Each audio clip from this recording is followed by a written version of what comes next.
El comentario de Arturo Sánchez Gutiérrez en Fórmula Noticias.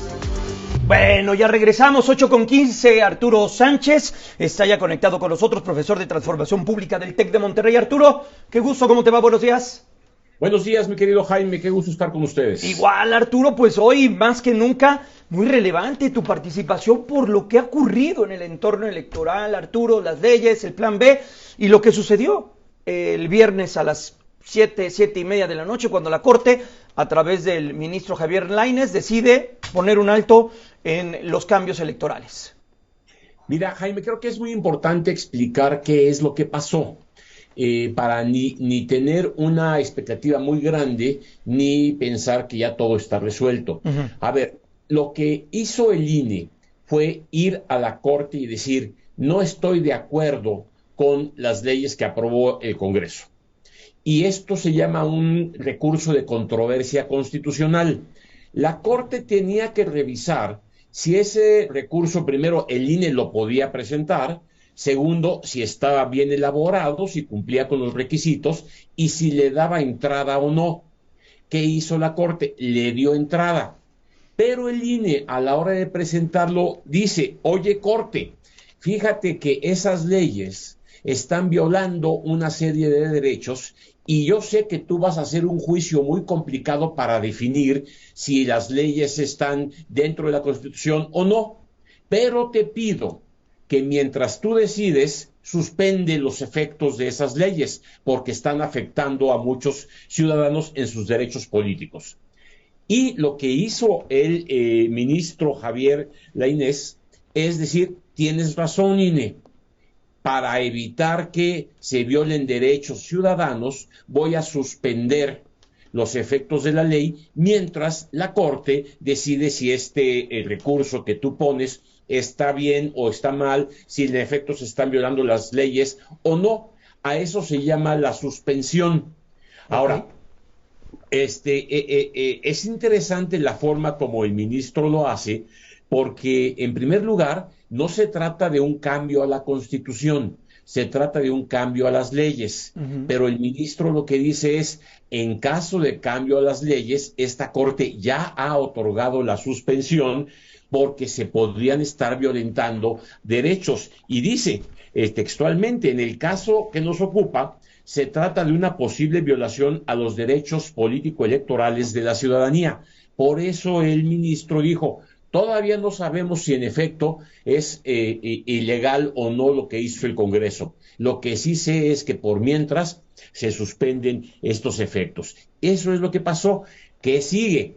Primero, los afectados, que en este caso es el presidente de la República y la Suprema Corte. Que ayer fue duro, Sí, el presidente y el Congreso de la Unión tendrán que ir a la Corte a decirles, perdónenme, no estoy de acuerdo con lo que decidió el ministro Lainez, así que apelo esa decisión, y la Corte tendrá que decidir si la apelación es válida o no. Eso va a llevar un tiempo.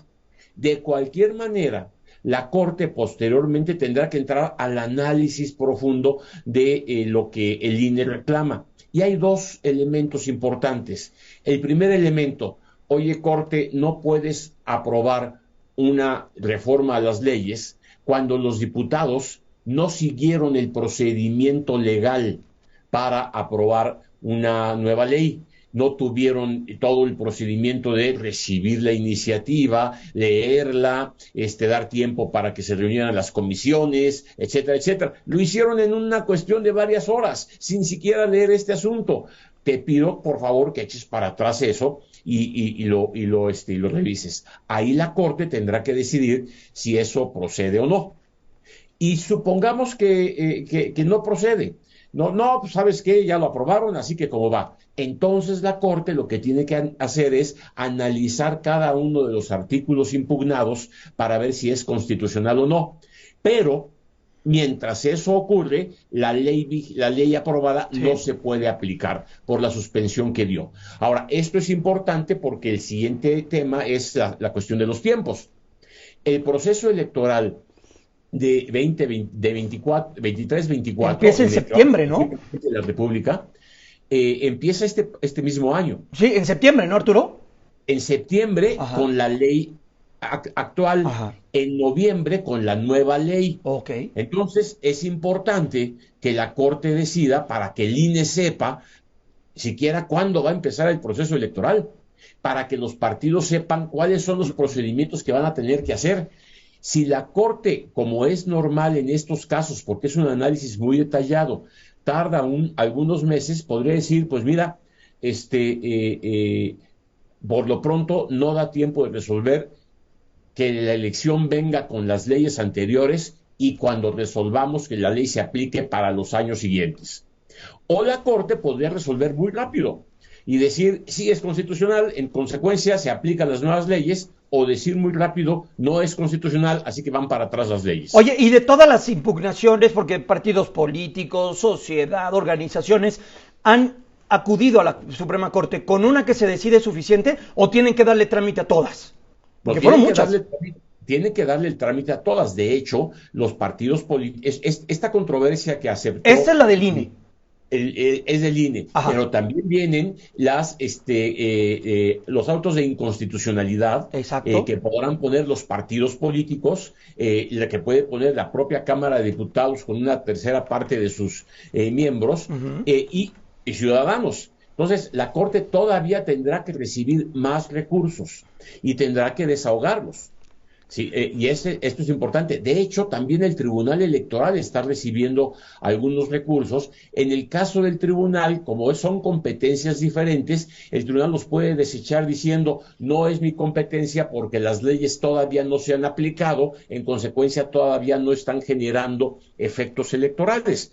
Bueno, ese es el Tribunal Electoral, pero la Corte sí tiene que vigilar por la integridad de la Constitución completamente y para que no haya ningún viso que violente derechos ciudadanos. Entonces, en esa situación estamos. O sea, los que queremos que las leyes se echen para atrás, todavía no podemos cantar victoria. Habrá que esperar el análisis de la Corte. Los que quieren que las leyes sigan vigentes, pues tienen un problema, tienen que convencer a la Corte de que su contenido es legal y es constitucional, y eso va a llevar, como lo sabíamos, algún tiempo importante. Ahora bien, ¿qué es lo que corresponde? Yo creo que tanto el INE tiene que reconocer, bueno, qué bueno que la Corte suspendió la aplicación de las leyes. Ajá. Sigo trabajando, seguiré impulsando y preparando todo para el año que entra. Hay un proceso de nombramiento de consejeros electorales, hay un presupuesto que ejercer, sigamos trabajando. Sí. Y la Corte, y el presidente, y la Cámara de Diputados y la Cámara de Senadores tienen que hacer la impugnación. Lo que llama la atención es la reacción del presidente, porque en lugar de entrar al debate jurídico y decir vamos a presentar una impugnación, no estamos de acuerdo con el ministro Lainez, etcétera, va y ataca a la Corte y la califica de ser la mafia en el poder. Y esto, bueno, pues enrarece un poco. Fíjate cómo la Corte volteó las cosas. Antes era el Congreso con la iniciativa del presidente que decía, por aquí vamos. Y ahora la Corte dice, no, señor presidente, espérese, vamos a verlo más adelante, lo estamos analizando, se suspende. Claro. Y el presidente, en lugar de pues vamos a discutir, hagamos un diálogo, etcétera, descalifica a la Corte. Y eso es quizá lo que no gusta en los momentos actuales, pero la Corte seguirá su trabajo, el INE seguirá su trabajo, y bueno, pues tendremos más semanas de controversia y sobre todo de incertidumbre. Eso es lo más delicado en medio de un proceso que está por iniciar y de un proceso electoral que tenemos en unos meses en el Estado de México y Coahuila. Arturo, rápidamente, ¿qué te deja lo que ocurrió en el Congreso con estas quintetas, las 20 personas que quedan pues ya listas para que sean seleccionadas y cubran los 3 consejeros y el consejero presidente, que será una mujer? A ver, muy rápido. Número 1, lo que hizo el Comité Técnico Evaluador fue decir, de todos los que presentaron, estos son los 20 mejores. 10 hombres y 10 mujeres. ¿Por qué 10 hombres y 10 mujeres? Porque tiene que ver 4 quintetas que justamente hoy va a presentar el comité a la Cámara de Diputados. Una quinteta con puros hombres, otra quinteta con puros hombres, de donde saldrán 2 consejeros electorales. Una quinteta con puras mujeres, de donde saldrá una consejera electoral, y una quinteta con puras mujeres, de donde saldrá la presidenta del Consejo General del INE. Tenemos 20 nombres, pero todavía no sabemos cómo los organizaron en quintetas. Eso se presentará hoy y la Cámara de Diputados de cada quinteta tendrá que votar por 2/3 de sus miembros presentes, quién de esos 5 en cada una de las quintetas será elegido consejero, consejera o consejera presidenta. En ese momento estamos. La crítica mayor es que los que integran esos 20 nombres en su mayoría son cercanos al gobierno, han trabajado en esta administración, han estado cercanos a las personas de esta administración. Lo que también podemos ver es que hay algunas otras personas que tienen un rango de independencia. Vamos a ver cómo se elaboran las quintetas y de esta manera a ver cómo resuelve la Cámara de Diputados. Veremos qué es lo que ocurre, porque también eso puede parar en la Suprema Corte, si no se ponen de acuerdo. Sí, nada más que la Suprema Corte lo único que tendría que hacer es un sorteo. Exacto. Como no se pusieron de acuerdo ustedes, yo sorteo aquí y quien salga. Híjole, pues ojalá que no ocurra eso, porque sería pues una muestra más de que no hay acuerdo político, de que no hay esa voluntad de diálogo y podríamos llegar o derivar en esto. Arturo, gracias, siempre gustoso de poder platicar contigo y muy agradecido de que nos tomes la llamada. Al contrario, muchas gracias, mi querido Jaime, nos vemos la semana que viene. La próxima semana, Arturo Sánchez, él es profesor de Transformación Pública del TEC de Monterrey.